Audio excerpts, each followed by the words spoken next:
Hello, good morning, my student. I am Dr. Sudhir Kumar Singh, Associate Professor in Mechanical Engineering School. I will teach you Machine Design BTME 3025, and today is the last topic of Unit 1, Design of Lever. So to understand this topic, you must be familiar with the concept of force and its sign convention, movement of force, and the application of simple machines. In today's lecture, we will come across with the new terms and definitions, introduction of lever, types of lever, design of levers, design procedure of bell crank lever, design of lever for lever safety valve, summary, and question for practice.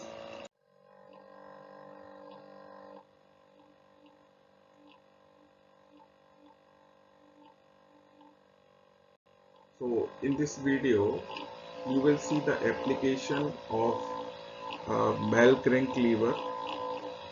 So the first application of bell crank lever is in the hand pump. So here you can see in this video, the bell crank lever is the handle of the hand pump. So at this free end, the effort is applied to pump out the water from the pipe. And this is a lever, this is a fulcrum pin. And the load is the water lifted from the ground. So load is applied here at this point, and one more observation you can see here, the effort arm is more in the distance than the load arm. So we have a very good mechanical advantage by applying the less effort. By applying the less effort, we can lift the heavy load. The second application is the rocker arm of IC engine. Here this is a rocker arm. So with the help of cam and follower, this push rod reciprocate up and down. So this moves up, then the rocker arm this end moves down, which open and closes the valve, and the motion of this rocker arm is in this way.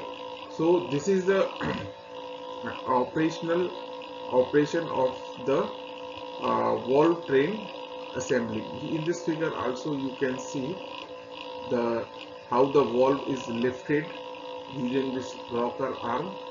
So this is a fulcrum pin, then the load and effort. The load applied here, so here also the distance is more. Then in the third application, here this is the bell crank lever which exactly having the 90-degree angle. So the effort is applied here to lift this load,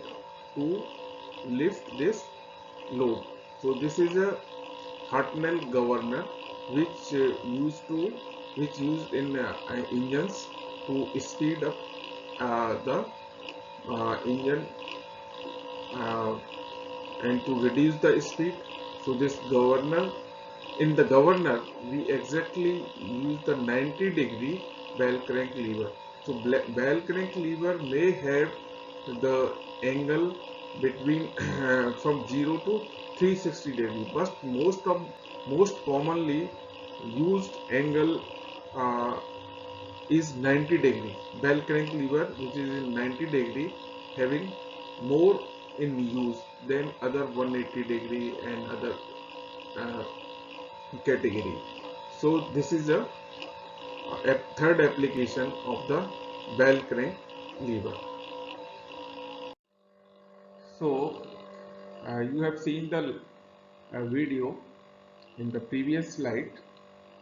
There are many applications of bell crank lever, just like in Hartnell governor, a hand pump, in the hand pump and in the changing the railway track line. So now I will explain you the design procedure of bell crank lever. So here you can see one more application of the bell crank lever which is used in the railway in changing the track. So this is a bell crank lever having 90-degree angle between the effort arm and the load arm. So 90-degree bell crank lever having more frequent application in mechanical engineering. So this is a bell crank lever.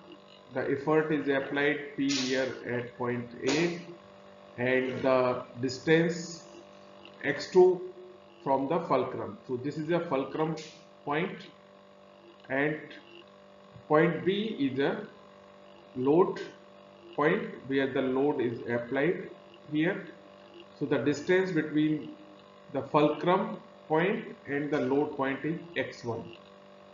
The cross section of the lever having the dimension B depth or width and T is the thickness. So the weakest portion of this lever is at the section YY, which we will see in the next slide. So first of all, one more observation you can have here. The effort arm length is less in comparison to the load arm length. So first you find the effort P required to lift the load W. Here you will apply the load effort to lift this load at point B. So this can be determined using the movement, taking the moment about the fulcrum point. So W into x1, W into x1 equal to P into x2, P into x2. So this is moving in clockwise direction and this is moving in anti-clockwise direction. So it is equal. Then you can find the resultant force, reactive force which is acting at this pin using the law of parallelogram. So here the angle is between the arms is 90 degrees, so cos 90 value is 0. So the reactive force will be equal to under root W square plus P square. So the first you will design the fulcrum pin. The fulcrum pin supports the lever and allow it to oscillate. Hence there is a relative motion between the pin and the lever. So design of fulcrum pin under the two scenarios. The fulcrum pin having the bearing pressure and fails because of the shearing action that you will see in the next slide. So bearing pressure is equal to reactive force upon projected area. So Rf upon L into D. Rf is the reactive force at the fulcrum pin and L is the length of the fulcrum pin, which is 1.25 times the diameter, and small d is the diameter of the fulcrum. Then design of fulcrum pin in the second scenario, because of the shear stress, the fulcrum pin is subjected to double shear. So the formula tau is equal to Rf upon 2 times 2 is because double shear, 2 sliding surface, pi by 4 d square. D square is the diameter of the hole in lever. So d is equal to d plus 2t. So similarly, you can design the pin at A under bearing pressure and shearing force. So the length of the effort arm is too less than the load arm. Hence the direction of the reactive force at fulcrum pin is nearly equal to the applied effort. You have seen in the last slide the distance length of effort arm is small in comparison to the load arm. So the force acting at the fulcrum pin is nearly equal to the applied effort. So PV in place of RF you will use here P. RF is equal to the P divided by the L1 into D1. So L1 D1 is the length of the fulcrum pin and D1 is diameter of the fulcrum pin. Design of pin A under the shear stress, only the change here the reactive force value and the diameter D1.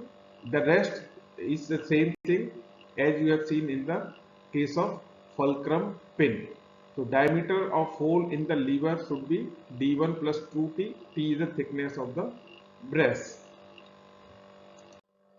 Then the third, design of pin at the location B under again the two scenario, under the bearing pressure and under the shear stress.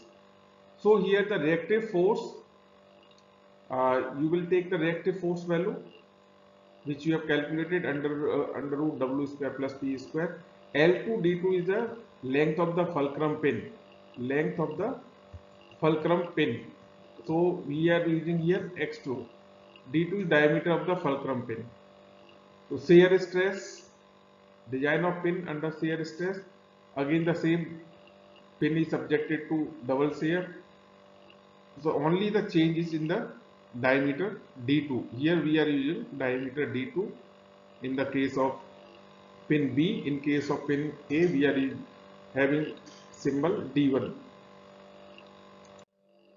Then the last part of the design of bell crank lever, design of lever arm under bending. This is very important because of the lever length, the lever sometimes bends because of the excessive bending moment at a particular point.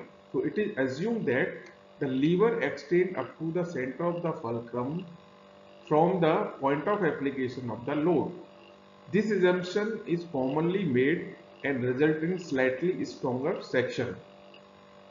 So considering the weaker section of failure at the section YY, which I have already discussed in that first slide.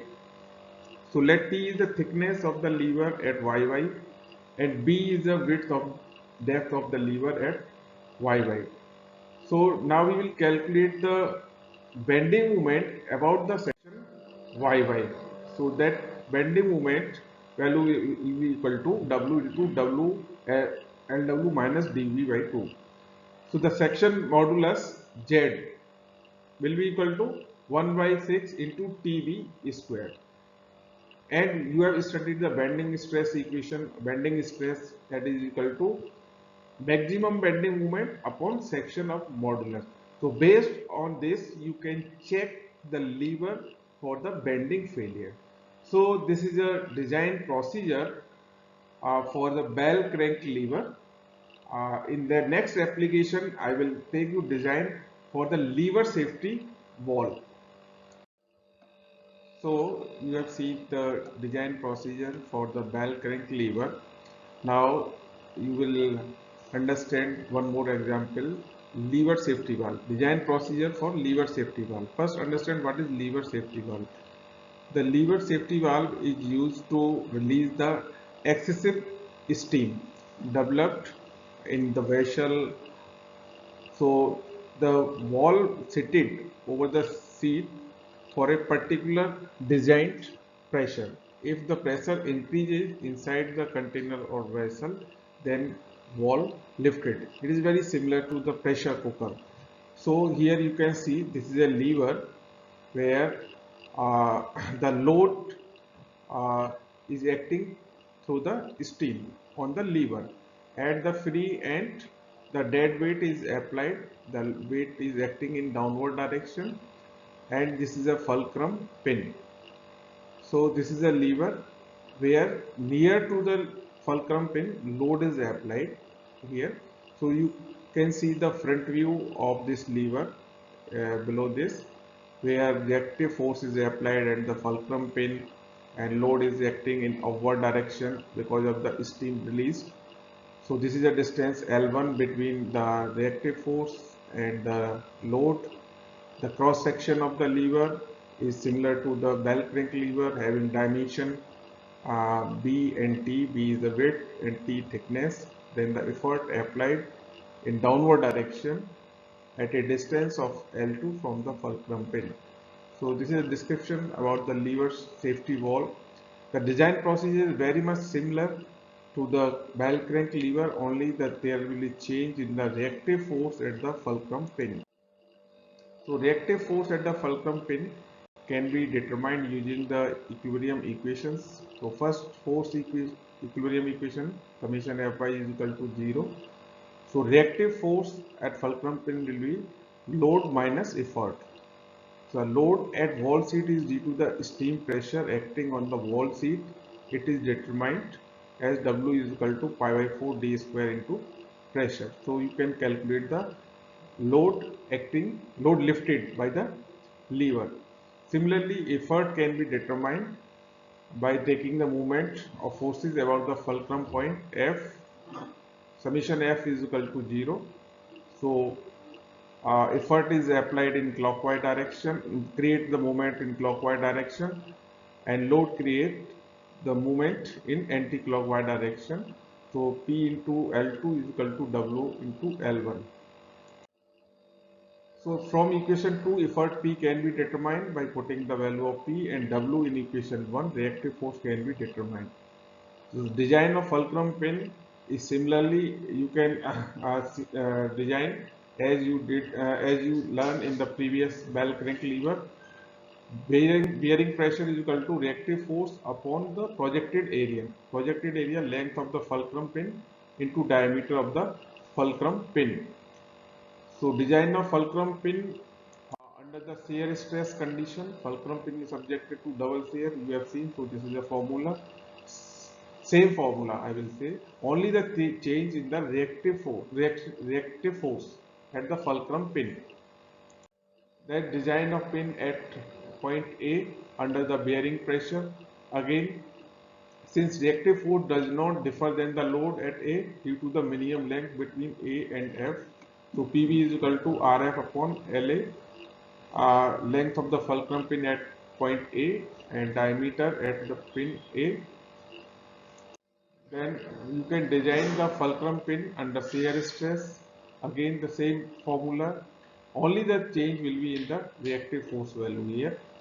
So outside diameter of the boss will be equal to 2 times the diameter of pin A. Then design of lever under bending. This is very similar procedure as you have seen in the previous bell crank lever. Bending stress broadly is equal to the maximum bending moment upon the section modulus. So you can check the design of lever for the bending case. So this is more chances of bending failure in the lever because of the length and the effort and load application point. So the summary. So in this video lecture, you have come across with the various terms and the design procedure.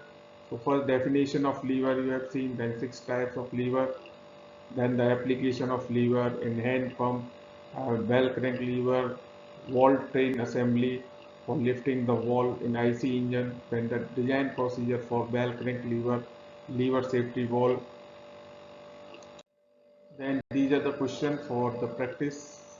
So you can, these are theoretical questions which you prepare, and if you feel any difficulty, you can meet me in my office, and the numericals I will provide you in the tutorial sheet. These are the references from which this video is prepared.